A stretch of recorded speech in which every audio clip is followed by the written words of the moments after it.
Life is a mirror, not a window. So people that you meet, people that you talk to, they're going to be a reflection of you. So be kind to them so they'll be kind to you. And even if it doesn't seem like they're being kind to you, they'll always remember you.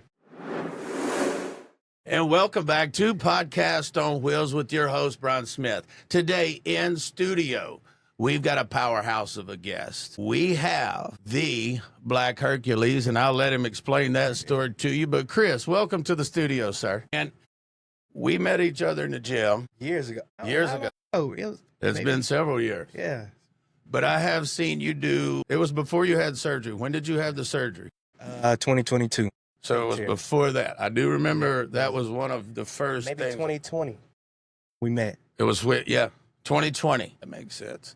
So in 2020, what was it like then? Who were you? What were you doing? Or bring us up to date. Tell us a little bit about you. Right. I was just a truck driver, a family man, raising my kids. At that time, I had stepchildren as well. So I was raising 5 kids, driving trucks over the road, and working out. Okay. That's it. So truck driver, how long have you been a truck driver? Over a decade. Okay. 12 years now. Right. Yeah. Well, what got you into that? Why trucks? I was actually an uncertified police officer. Okay. And I just didn't have the heart for it. You know, it's a lot of things that go on behind the scenes that my heart is too big. I would let people go in certain situations. Right. And so my mother-in-law at the time, she was driving trucks, and my cousin was driving. And he showed me his paycheck one week. And at that time, it looked like a lot of money for me. And so I said, I want to get into it. So I went off to truck driving school, left the police force, and I've been doing it ever since. Cool. And your kids, let's just go through that. So your kids, how old are they? My oldest will be 17 this year. My middle daughter is 12, and my son is 7. All right. So different mothers. Okay. And let's see. So I'm not real good at math here. So you were how old when you had your first kid? I was 16 when she got pregnant, and I was turning 17. I had to grow up fast. My mom, she got injured when I was 12, so I started working when I was 14. And I just felt like a man, making some money. So I started doing grown-up things a little early, and it led to me having my daughter. I guess doing grown-up things will cause you to be a grown-up, right? So, but your relationship with all 3 of your kids, how is that now? Right. Oh, it's great. Yeah. I have joint custody of my son. My daughters, I don't really need joint custody because they're with me all the time. Yeah. So as much as they want. Right. My oldest daughter, I just bought her a car, so she's driving and things of that nature. So they just spend as much time with me as they want. And at the end of the day, man, you know, as men, we all have our stories. We all have our things, you know. God bless me to keep me from having any kids until I met my current wife. And I'm not going to sit here and tell you that I didn't try along the way. Could have happened. Yeah. Right? Yeah. You know, God knew better. I would not be the dad that you are to a 17-year-old at this age, and I'm 10 years ahead of you. Right. So, but, you know, you've told us a little bit about your family and you've got great relationships with your kids, and they would agree with that. Yeah. The backstory on that is I grew up without my father. Okay. So, when I was younger, my mom dealt with 2 guys, and the conception was a little off. She got married to the guy, but he was the wrong guy. And so throughout my life, he kind of neglected me. He didn't really know if I was his or not because I didn't grow up looking like him. During those years, I created like a little issue with the mirror because he looked nothing like me. And I thought that he didn't want me because I didn't look like him. So that created something in my mind where no matter what I'm going through, my kids will never feel that pain. And so no matter what I'm going through, no matter where I'm at, I'm always answering the phone for my kids or making sure that they're good, no matter what. So that's been my driving force. That's awesome. So I want you to share that story with us, and however you want to talk about how did your childhood shape the father that you now are, and who, you know, we talk about, you know, a lot of guests come in here, and as we go through, they're like, well, this is how my family was. This is how I'm changing the legacy, and this is where we're going for kingdom. And so just take us down that path in your life. Really, I would say my mom, we moved around a lot. I don't understand why, but we moved around a lot. I spent a few years in Atlanta, Georgia. I was born here in Huntsville, Alabama, but I was raised in Houston, Texas. So she met my stepfather when I was about 10 years old, and he lived in Houston. So we moved there and we stayed there until I was 17, 16, 17. Just growing up without my father, wishing that I had him, phone calls, that plays on a kid's mind, missing birthdays, crying to yourself a lot. So in my mind, I wanted to make sure that if I had kids, they would never feel that. With my stepdad, he was a good guy. He was cool, but he just wasn't my father. And so it was always something missing, that missing piece. And so it created things within me that made me hate myself. I wanted to not be here anymore. So I had suicide attempts, but ultimately I just prayed and I asked God to take it away. I had anger issues, really bad anger issues. I couldn't control it. I would black out and not know what happened after. And so I had to pray that away. Yeah. Well, as we said right before the show, as we were discussing this, I'm glad he sucks at suicide. Because I'm very thankful that your soul is still here, and you talk about, and you prayed to God. So you have a purpose for being here, right? Definitely. So Definitely chosen. I feel like I am. What? Tell us about it. I feel like my purpose is to be that light for somebody, to be a representation of showing people that you can still make it through any adversity, no matter what. I didn't meet my father till I was 20. And that happened because I sat down with the guy that was supposed to be my father, and he told me. So I had no idea until that day that any of this was a possibility of him not being my father.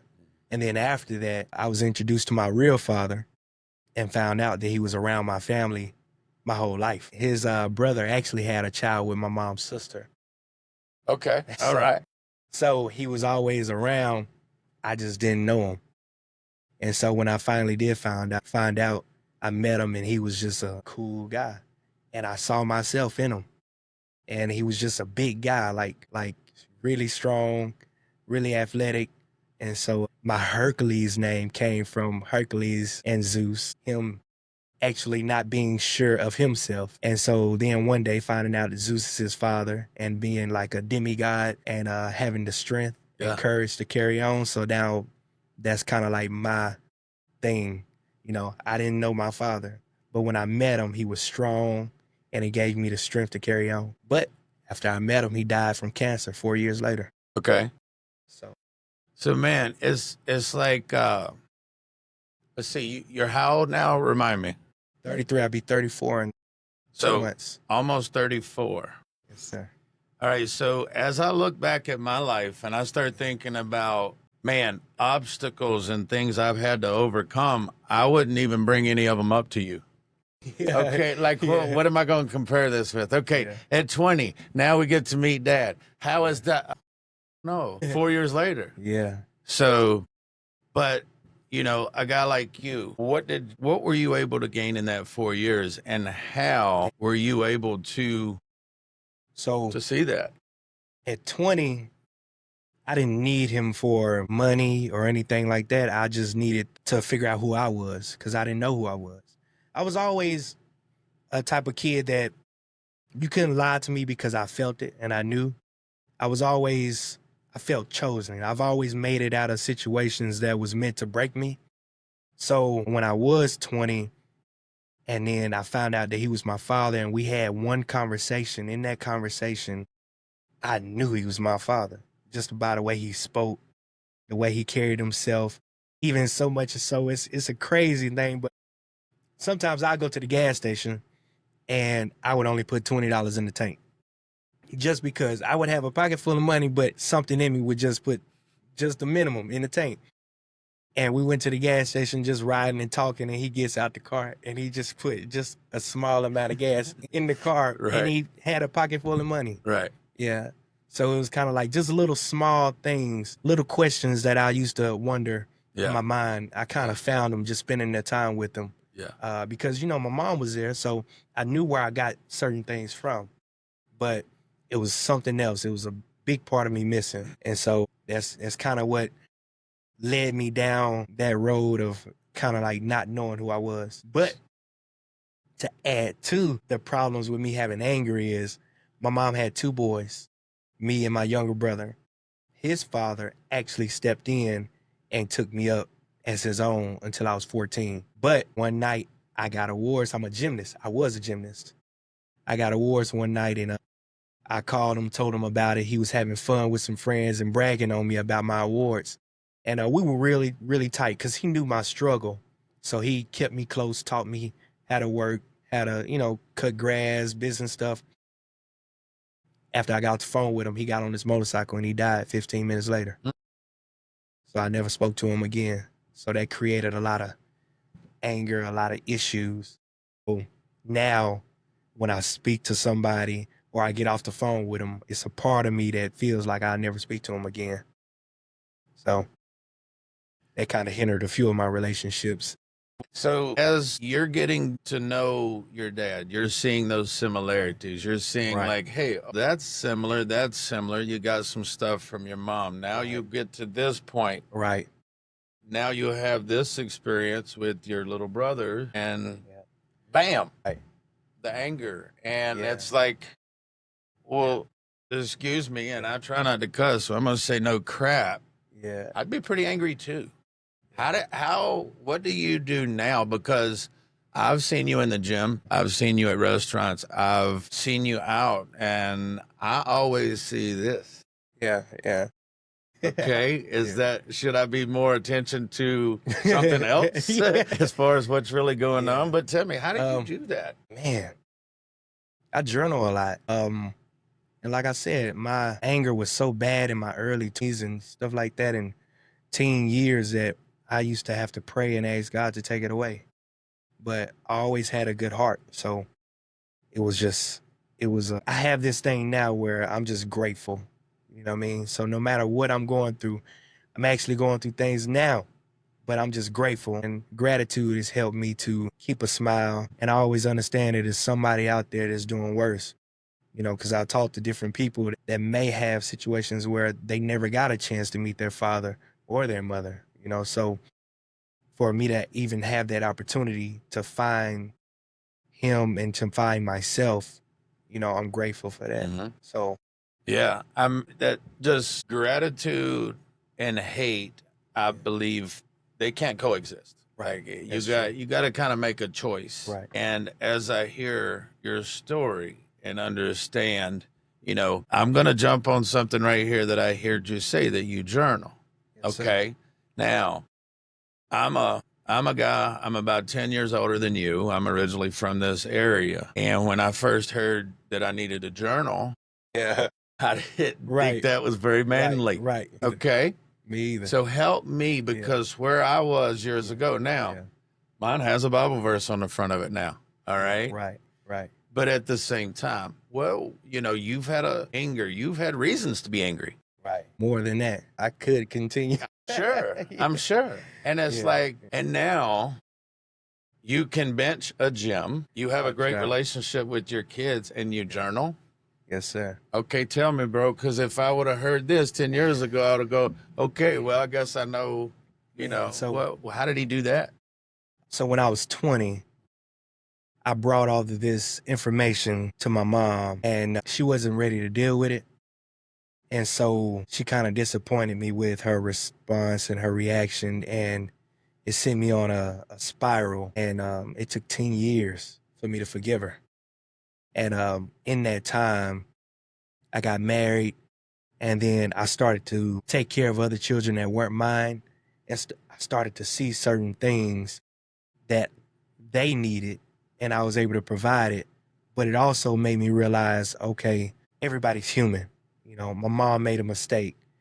People make mistakes, so I need to give grace. And so in that, I learned to give grace, and I started finding self-help books, becoming an advocate of mental health, helping other people, young people, with their mindsets and things of that nature. I just started finding different books about personal growth, and somebody recommended journaling, and like you said, I just was like, oh, no, that's for girls, Right. But when I started writing, I just started writing, and it was just flowing. Everything was flowing, and I just started labeling the pages with the dates, and I noticed I would always go through the same things around the same time each year by going back, reviewing what's on my mind.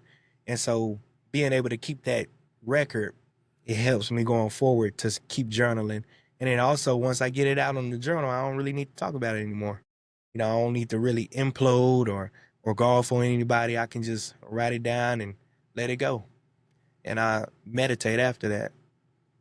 Meditation and journaling and just. What does a meditation session for you look like? So, Man, this may not be good for other people, but meditation for me is sitting at the top of the mountaintop. It's a mountaintop that we go to, that I go to off of Cecil Ashburn in our area. And I smoke a cigar and I just sit there and just think. And just whatever flows, I just let it flow. Whatever I feel, I just feel it. And I just try not to ignore anything that I feel. Who's around you? Just me, nature. The breeze, birds. You know how many people watching this show just went, I couldn't do that. Right. Yeah. Because you're having your alone time. Right. You have your spot. It's sacred to you. You get in touch with what you need to get in touch with so that you can be the best version of you. Yes. I don't know something a lot more in honor and respect to God and faith as, I tell this story a lot when I'm coaching business owners, and I want to get into that with you here in a second. But it's like, I tell the story that there's two guys chopping a tree. The tree's the same diameter, and they have 8 hours a day that they can work.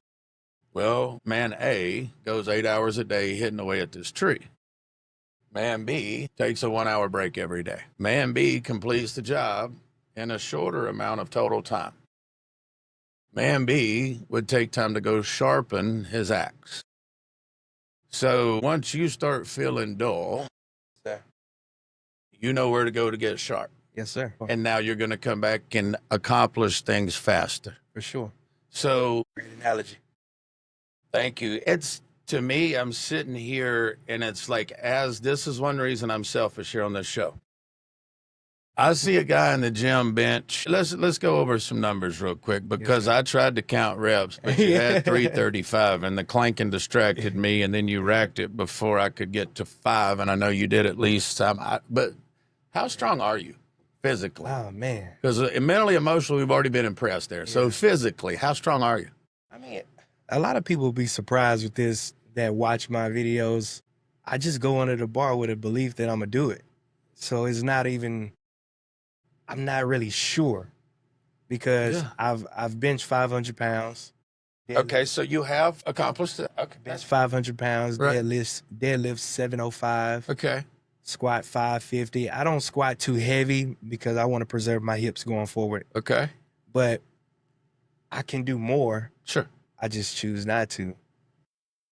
Okay. But well, there's been a couple people that I see. If I go to your Instagram, you're deadlifting. Well, what are you in Peck doing in that dead? Do you know how much weight was? I don't fucking know how much weight. That was all y'all could get on there. That's all we could get on the bar. Right. Yeah. So, that's another guy that's been on this show, and I've asked him, I'm like, okay, well, how strong are you? And he's like, well, who's watching and what's going on and what do I need to do?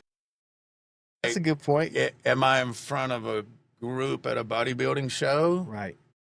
Or am I sitting with my daughter listening to what I need to do to help her be better? Like, I can be as strong as I need to be, in that way. And it's like seeing these, and I'm seeing that. And it's like, okay, this big, strong man who, I saw at one point you had a security business, you had some other things, and it's like, if I had an event, I know who I would hire because I know who's not going to mess with this. Yes, sir.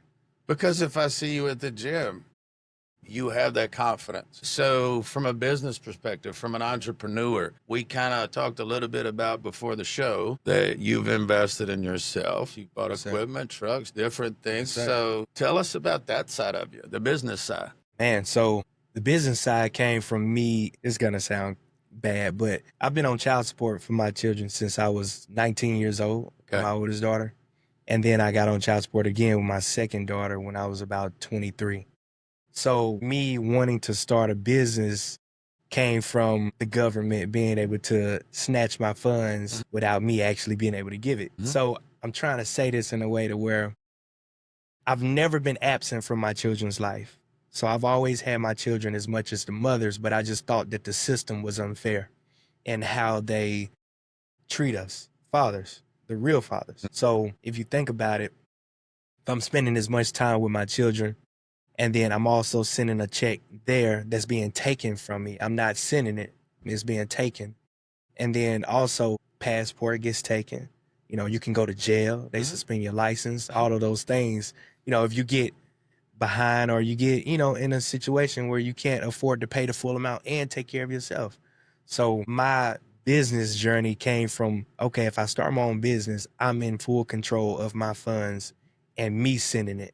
And I get more gratification from that because I know that it's going to their hands instead of the system. The system get a cut and then it goes to them.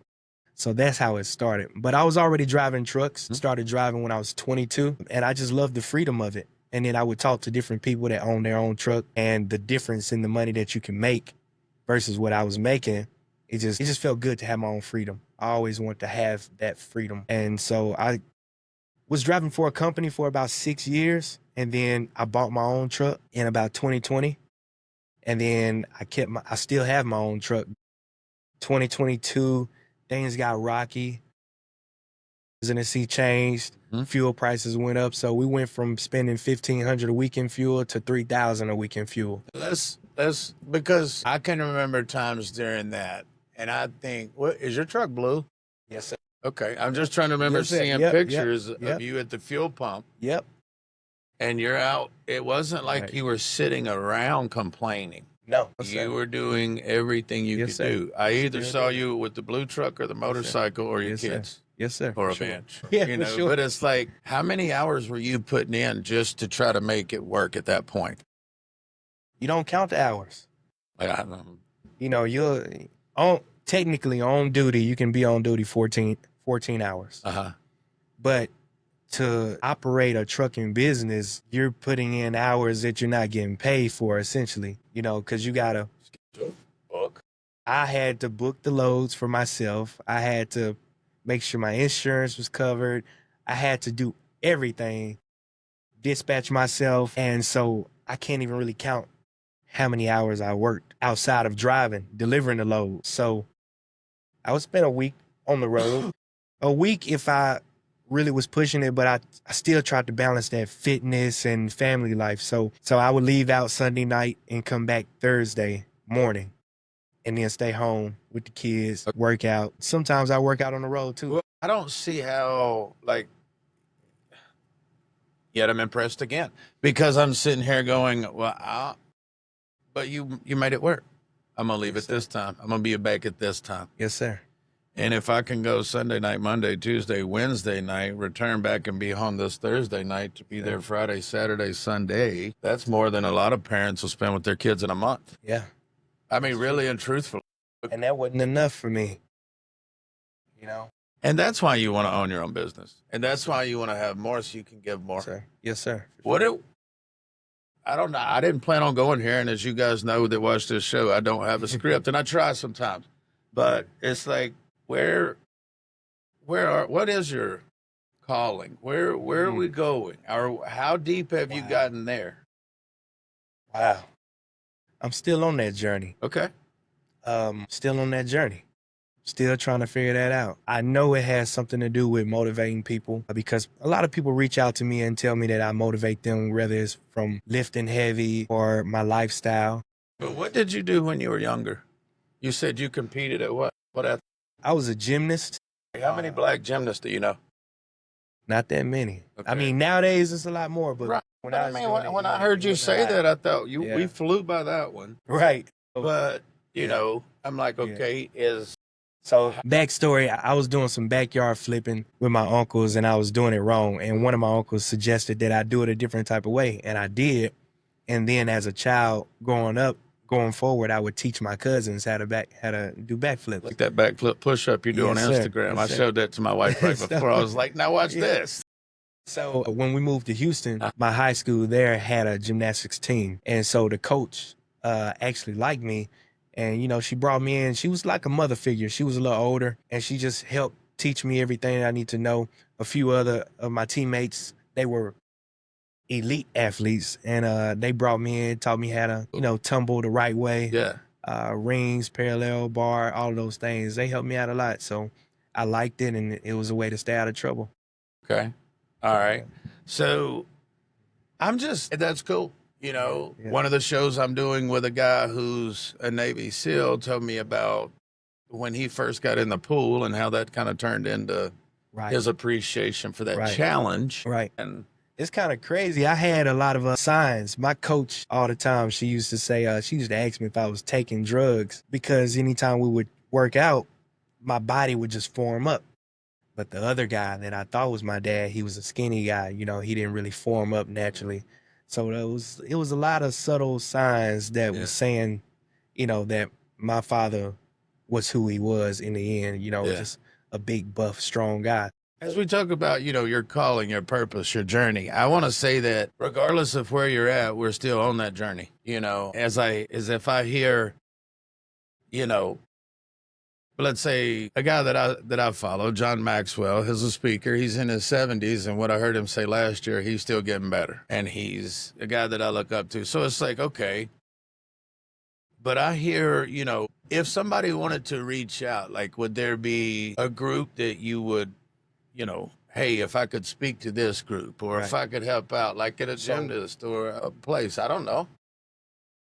My target group is maybe young boys, young men, aging range 14 to 21. Yeah.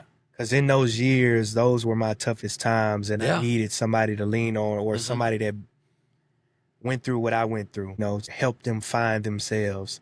Like I said, I had 3 suicide attempts, and like you said, I'm bad at it, but I just think God was just there every time. The first time I didn't know how to do it. So I had this intrusive thought. I was driving down the highway, and I just threw my car into the, you know, I was just going through it that bad. I was and I just threw my car in, and luckily the ambulance came at the perfect time, and they got me out and they helped me.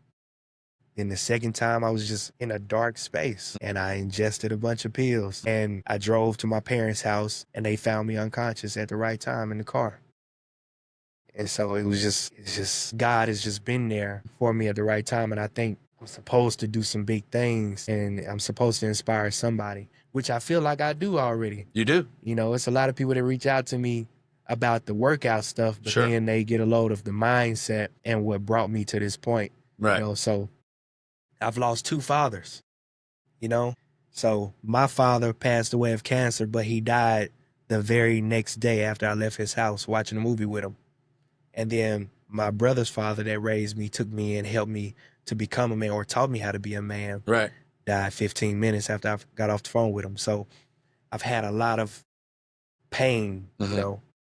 And then 2 years ago, my aunt was my confidant, my best friend. I watched her take her last breath. So, And it's all on you, bro. yeah, right. But, you know, guess what? You're the one. Yeah. I mean, like, let's be real. It's like, okay, God took all those people on up there that we'll see again. Yes, for sure. And it's like, hey, guess what? It's your turn. Yeah. And you're already doing that for so many people, bro. I want you to know that when I look at your Instagram, I look at it and I go, solid dude. Solid dude. That's a huge compliment from me. I Okay. appreciate that. Because normally I look at it and I'm going, oh, look at that strong guy. He wants to be this and that. But it's like, you sit down on the bench and you told the story about meeting your dad at this age.